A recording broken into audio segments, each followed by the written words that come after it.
하옵소서.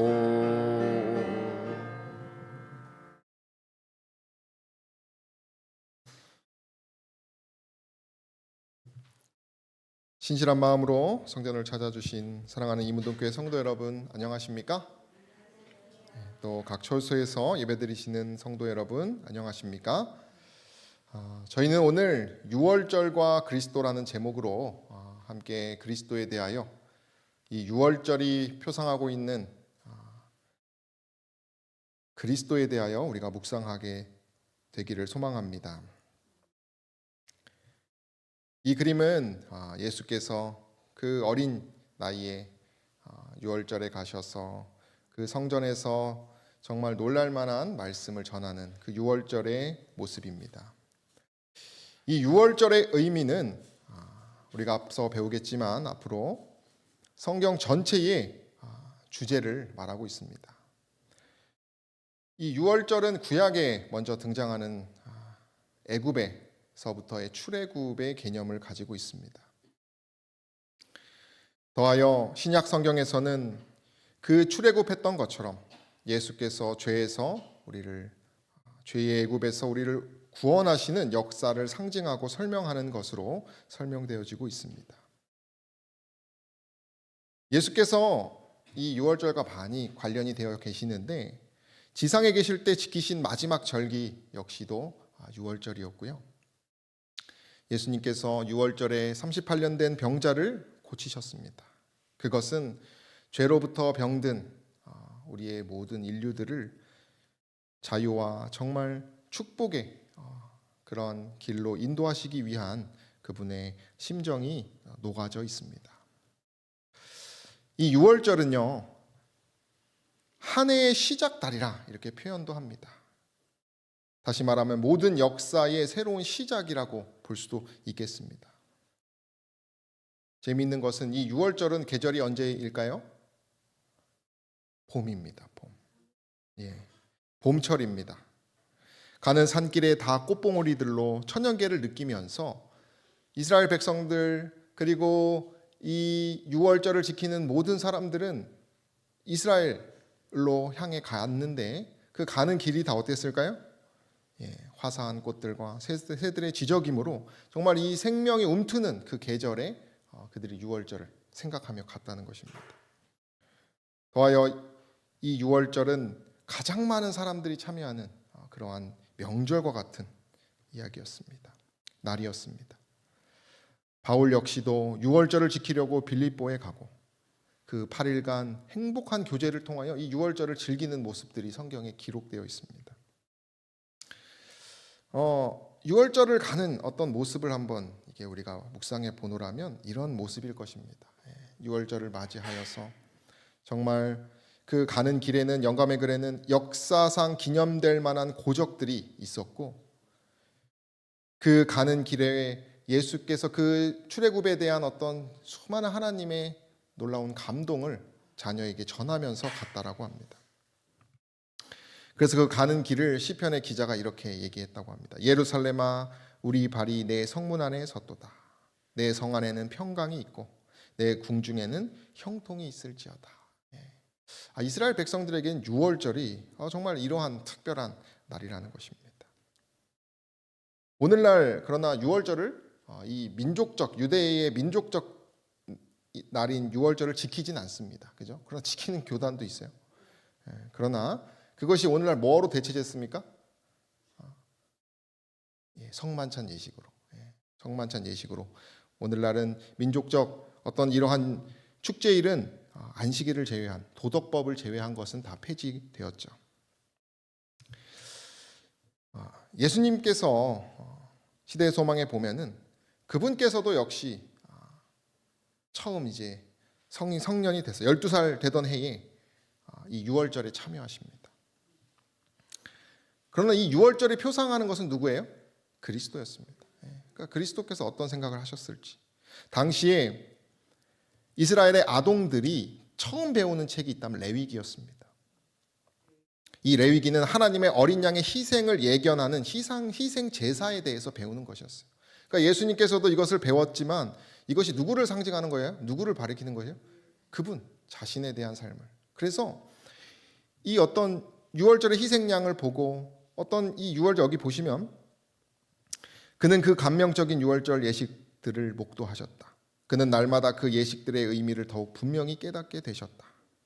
의식의 모든 행사는 자신의 생명과 관련되어 있는 듯이 보였다. 이렇게 말합니다. 그죠? 그래서 어떤 비애가 섞여 있었다. 그 예식을 참여하면서도 그런 표현을 쓰기도 합니다. 이 유월절에 대하여 고린도전서 바울은 고린도 교회에 다음과 같이 얘기했습니다. 우리의 유월절 양 곧 그리스도께서 희생되셨다. 유월절에 여러 의미들이 있겠지만 그리스도를 상징하는 것은 바로 이 유월절에 잡는 양이 오늘 어떻게 보면은 그리스도의 표상이 가장 중요한 표상이겠습니다. 유월절 양 곧 그리스도께서 희생되셨다라고 이렇게 말했습니다. 유월절 양 잡는 날에 예수께서 죽임을 당하셨다는 사실에 대해서 얘기하고 있습니다. 이 고린도전서 5장 7절을 말할 때 이 이전에는 무슨 얘기를 하냐면 누룩에 대해서, 죄에 대해서 얘기를 합니다. 바울이. 그런 다음에 그 죄로부터 너희를 구원하는 자가 유월절 양 되시는 그리스도에 대해서. 그러니까 유월절의 핵심은 구속입니다. 구속. 그죠? 그 구속을 상징하는 표상이 있다면 유월절에 잡는 양이라는 것입니다.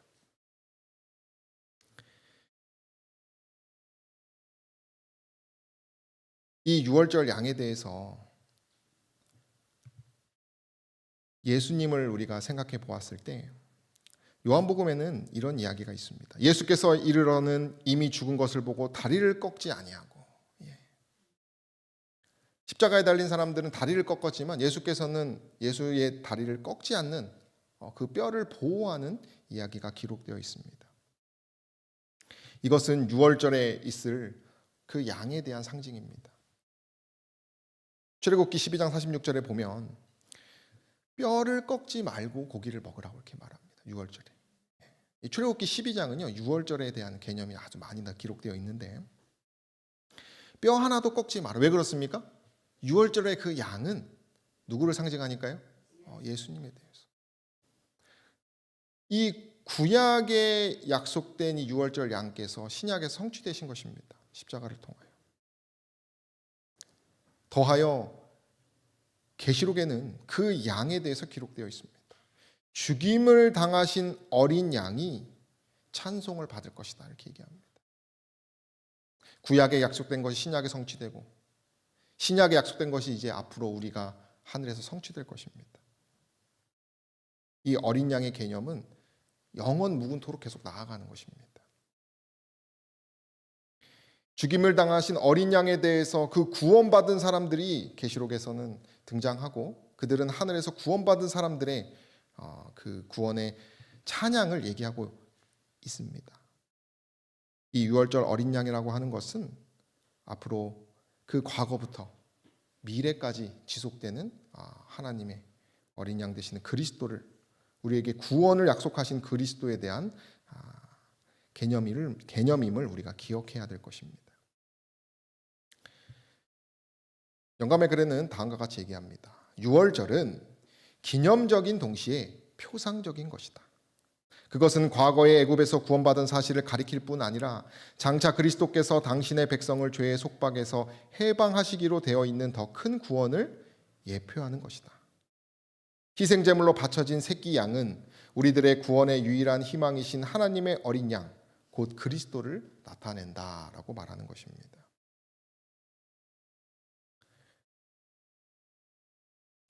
그러면 우리가 이 하나님의 어린 양, 유월절에 잡았던 이 어린 양에 대해서 좀 더 생각해 보겠습니다.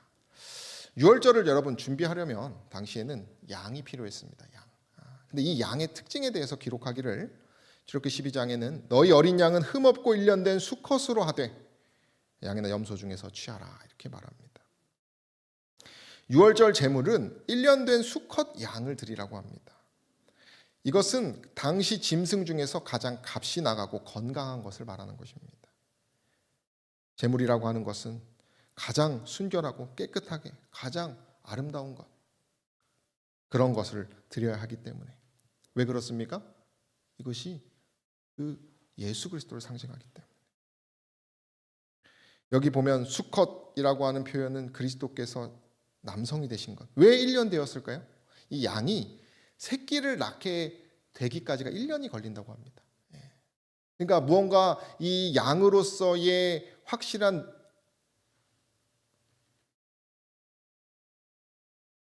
그 어떤 자격을 갖추기까지 그러한 개념을 설명한다고 말합니다. 예수께서도 그분께서 30세 이후에 돌아가셨습니다. 그것은 그분께서도 역시 그 한 인간으로서 성숙한 그 나이에 우리를 위하여 달려 돌아가셔야 되기 때문에 그런 것이라 이렇게 얘기하고 있습니다.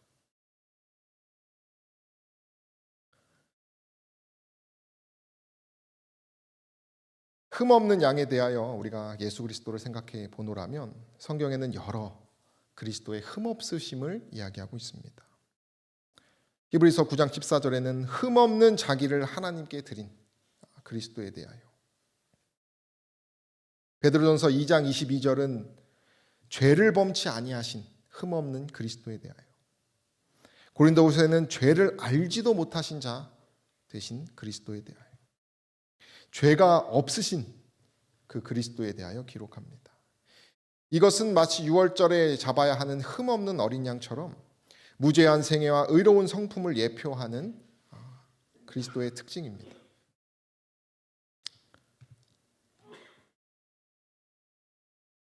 흠이 없어야 하는 이유는 우리가 베드로전서에 보면 보배로운 피 이라는 표현이 있습니다.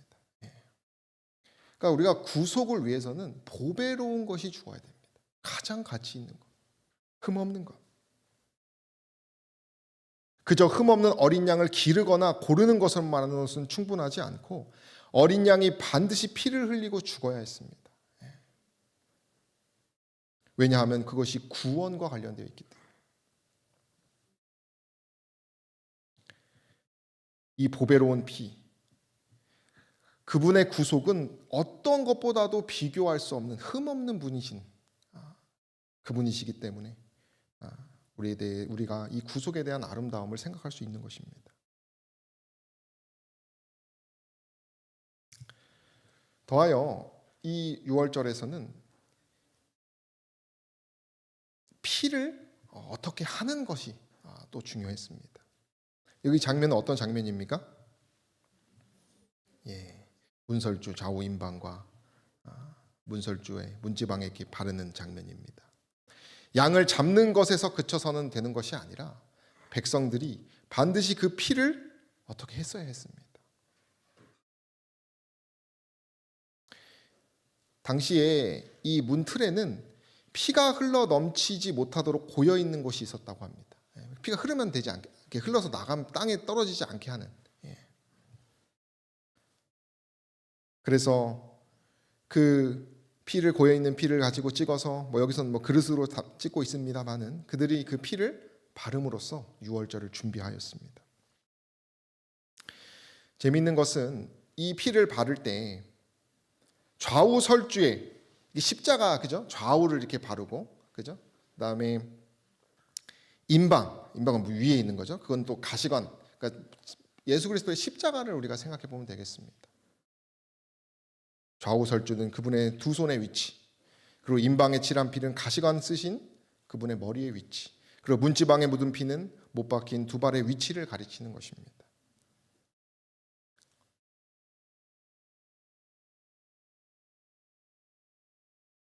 그러한 이 피는 계속 그리스도를 상징하는 것이고 구속을 상징합니다. 더하여 이 피를 뭐에 찍어서 발랐습니까? 우슬초를 사용해서 피에 찍었습니다.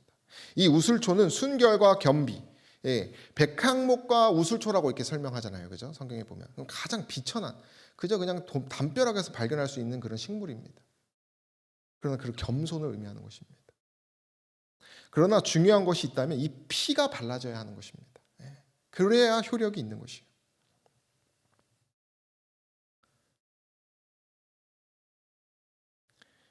이러한 우슬초에 발라서 백성들은 그 피를 우슬초에 발라 좌우 임방 그다음에 그 문틀에 바르곤 하였습니다. 이 장면은 이스라엘 백성들이 여러분 이 피를 바르면 6월절에서 이 피를 바름에 있어서는요 또 어떤 특징을 가지냐면 애굽 사람들과 다시 말하면 이 예수 그리스도를 믿지 않는 사람들과 예수 그리스도를 믿는 사람들을 구별하는 날이기도 하였습니다.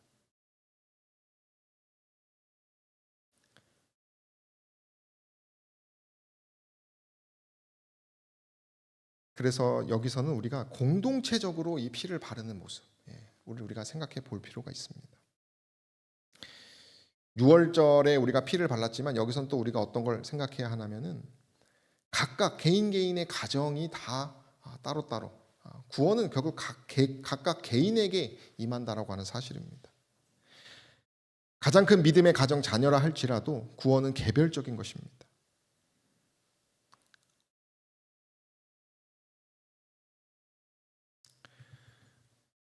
출애굽기에 보면 피를 볼 때 너희를 넘어간다 이렇게 표현합니다. 이거 왜 발랐습니까?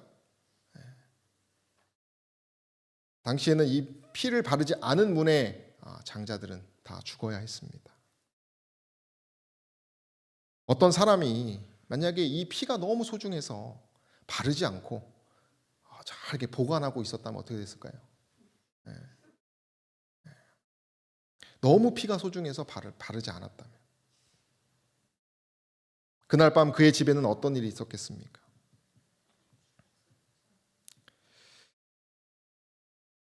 이 우리가 구원 그 6월절의 개념은 그들이 스스로 피를 뭐 해야 됩니까? 반드시 우리가 발라야 하는 것입니다.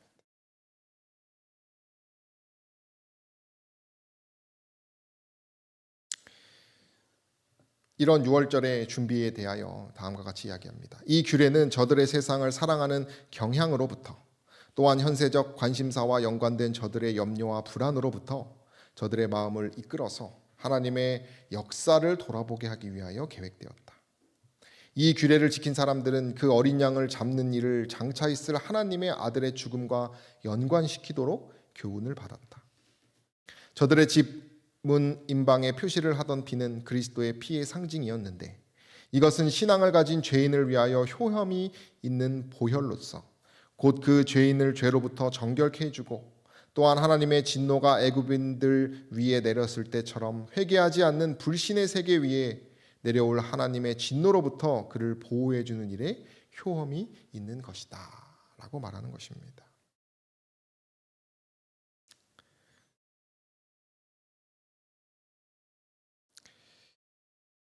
오늘날 우리가 이 6월절에 양을 잡고 피를 바르는 것을 적용했을 때 예수께서 다음과 같이 제자들에게 가르치셨습니다. 6월절을 예비한 예수님과 그 제자들에게 예수께서 뭐라고 하셨습니까? 떡을 먹고 나의 그 피된 포도주를 마시라 이렇게 말했습니다. 또 잔을 가지사 살해하시고 저희에게 주시며 가라사대 이것은 다 너희가 다 이것을 마시라. 이것은 죄 사함을 얻게 하려고 많은 사람을 위하여 흘리는 바 나의 피 곧 언약의 피다 이렇게 말합니다. 이 언약의 피라고 하는 것은 구약에 있는 개념을 가지고 온 것입니다. 언약을 맺을 때 피를 백성에게 뿌리는 행위가 있었습니다. 이는 그렇게 해야지만 하나님과 죄인인 이스라엘 백성들 사이에서 구원이 효험이 있었기 때문입니다. 예수께서는 그러한 개념처럼 그들에게 피를 마시라고 말합니다. 많은 사람을 위하여요. 모든 우리의 이 모든 인류를 구원하고자 하는 하나님의 마음이 들어가 있기도 하고 또 이 피를 우리가 진정으로 마심으로써 구원을 얻는 그러한 개념을 말해주고 있습니다.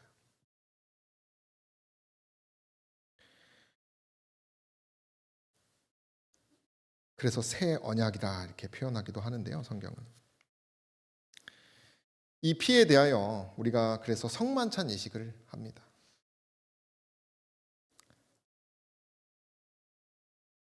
성만찬 예식을 통하여 우리가 포도주를 마시는 이유는 그 아들 예수의 피가 우리를 모든 죄에서 깨끗하게 하는 그 용서의 개념을 갖고 있기 때문에 그런 것입니다. 그의 피로 우리 죄에서 우리를 해방하시고 피로써 정결되나니 피 흘림이 없은즉 사함이 없다 이렇게 말하고 있습니다. 여러분, 그리스도의 보혈은 우리가 단순히 그 잔에 담긴 성만찬 예식을 할 때 그것을 그냥 바라봄으로 믿음으로 되는 것이 아니라 우리가 뭐 해야 됩니까? 직접적으로 마셔야 하는 것입니다. 진정으로 그분에 대하여 생각하고 그분의 피 흘리신 그 죽음에 대하여 우리가 신뢰하면서 행동으로 표현되어야 하는 것입니다.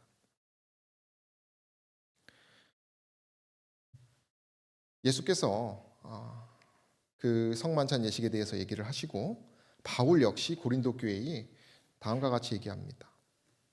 이 잔은 내 피로 세운 새 언약이니 이것을 행하며 마실 때마다 나를 기념하라 하셨다라고 말합니다.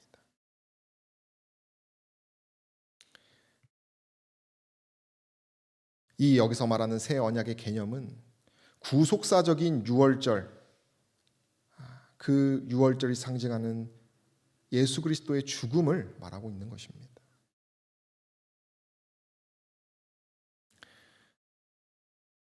새 언약이니 이것을 행하여 마실 때마다 나를 기념하라 이렇게 말합니다. 그리고 이것을 주의 죽으심을 그가 언제까지요? 오실 때까지. 그래서 오늘날 우리가 이 성만찬 예식을 그때도 하고 언제도 하는 것입니까? 지금도 하는 것입니다. 우리가 이 성만찬 예식을 지금 당장은 우리가 참 형편이 어렵기 때문에 못하지만 우리가 이제 새 성전에서는 하지 않겠습니까? 근데 이 성만찬 예식을 할 때 있어서 한 개념을 바울이 얘기를 하는데 자기를 살피고 그 떡을 먹고 잔을 마시라고 합니다.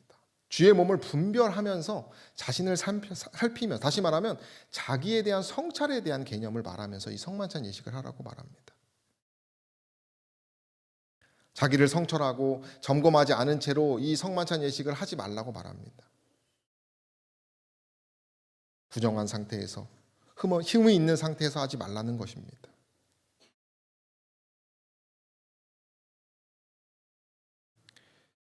근데 그 유월절 당시에 피를 바른 후에 이런 개념이 있어요. 자기 집 문 밖에 나가지 말라 이렇게 표현이 있습니다. 엄숙하게 기다리는 것입니다. 문 안에서. 자신을 성찰하면서 이 구원을 하실 하나님을 두려워하면서 말입니다. 이 문 밖에 나가지 말라고 하는 것은 문 대신 예수 그리스도를 우리가 생각해 볼 필요가 있는 것입니다. 항상 그분의 안에서 우리가 겸손한 마음으로 그 구원을 이루실 하나님에 대하여 우리가 묵상하면서 사는 것처럼 우리가 성만찬 예식을 할 때 있어서 우리가 진실로 그러한 마음의 겸비를 가지고 그 예식에 참여해야 한다는 것입니다.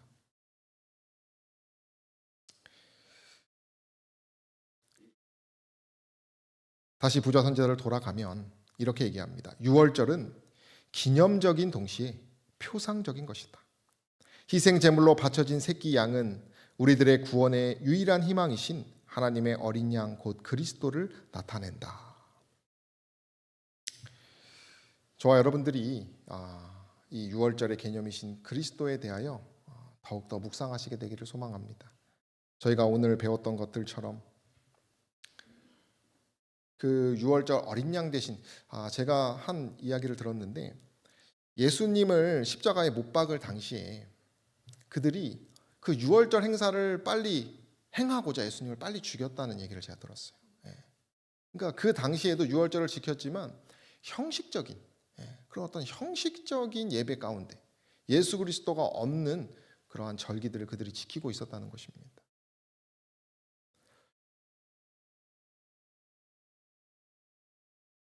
부자 선지자 406페이지에는 불충실한 그분의 언약에 불충실한 상태로 의식을 행하지 말라라고 기록하고 있습니다. 유월절 의식이 준수되는 어떤 그런 과정이 준비되지 않은 상황에서 그리스도에 대해서 온전히 믿지 않는 상황에서 드리는 것은 안 드리는 것이 낫다라고 말하고 있어요. 아무리 좋은 우술초를 가지고 그 순결과 믿음을 상징하는 것이 있다고 할지라도 그 피에 대하여 진정한 내가 믿음이 없다면 의미가 없는 것입니다. 우리가 성만찬의 개념을 우리가 하나님께 예배드리는 것으로라도 생각해 볼 필요도 있는 것입니다. 모쪼록 저 여러분들이 오늘 배우신 이 6월절에 나타난 그리스도를 더욱더 묵상하셔서 저 여러분들이 더욱더 하나님께 영광 돌리는 저 여러분 되기를 바라며 말씀을 마치겠습니다. 저희가 기도하는 시간을 갖겠습니다. 먼저 저희 아프신 환우분들을 위해서 기도해 주시고요.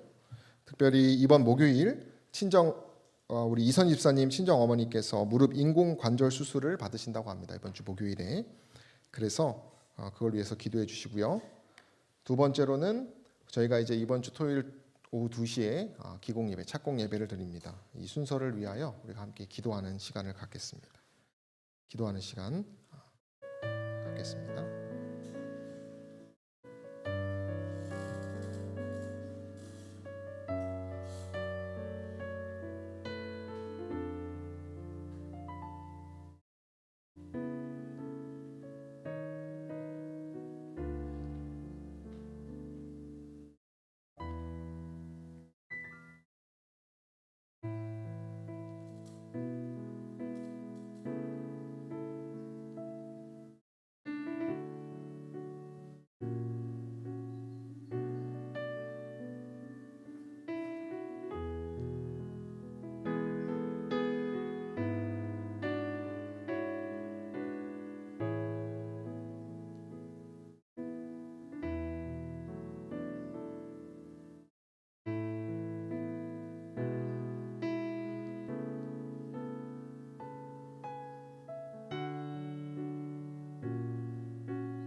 네, 다 함께 일어나셔서 찬미가 240장 주 예수 크신 사랑 240장 찬미 부르시겠습니다.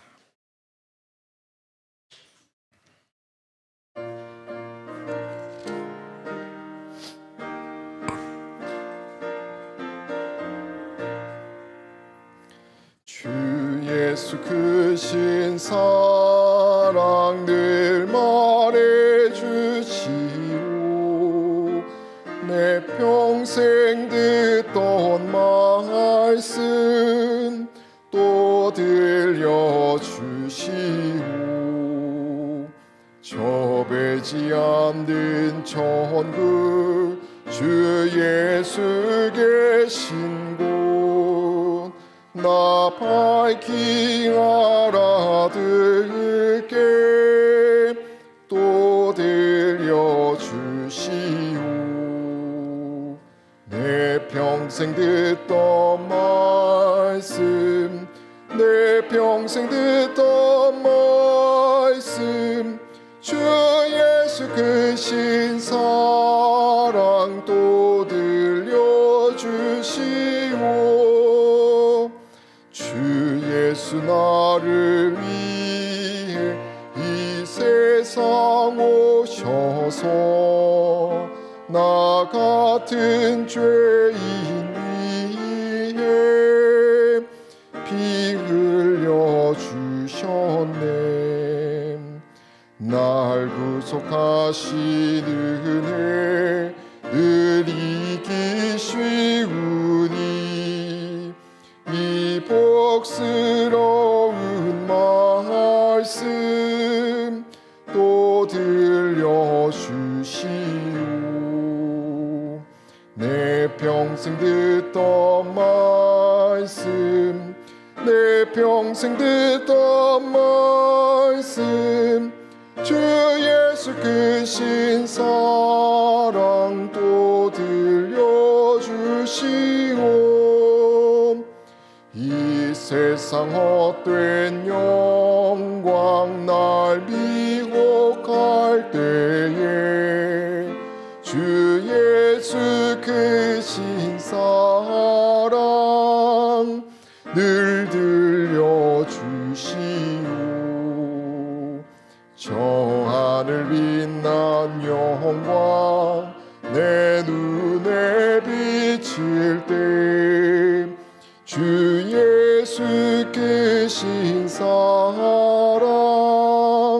또 들려주시오.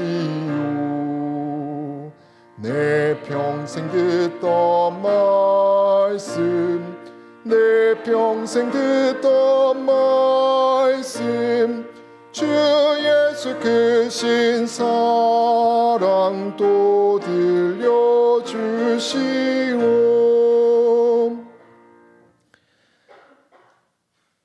사랑이 무궁하셔서 저희를 위하여 어린 양 되신 그리스도를 보내주신 우리들의 아버지 하나님, 저희가 흠없는 어린 양께서 구속을 위하여 그 피 흘리신 그 유월절에 놀라우신 구속의 역사에 대하여 생각하고 또 묵상할 수 있도록 인도해 주셔서 감사합니다. 저희가 그 보배로운 피로 말미암아 구원을 얻을 수 있음을 기억할 수 있게 도와주셔서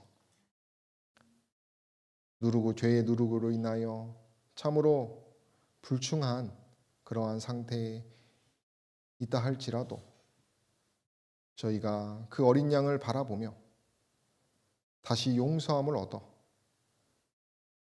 하나님의 그 보좌 앞에 당당히 나아갈 수 있도록 도와주시옵소서. 예수님의 이름으로 간절히 기도드립니다.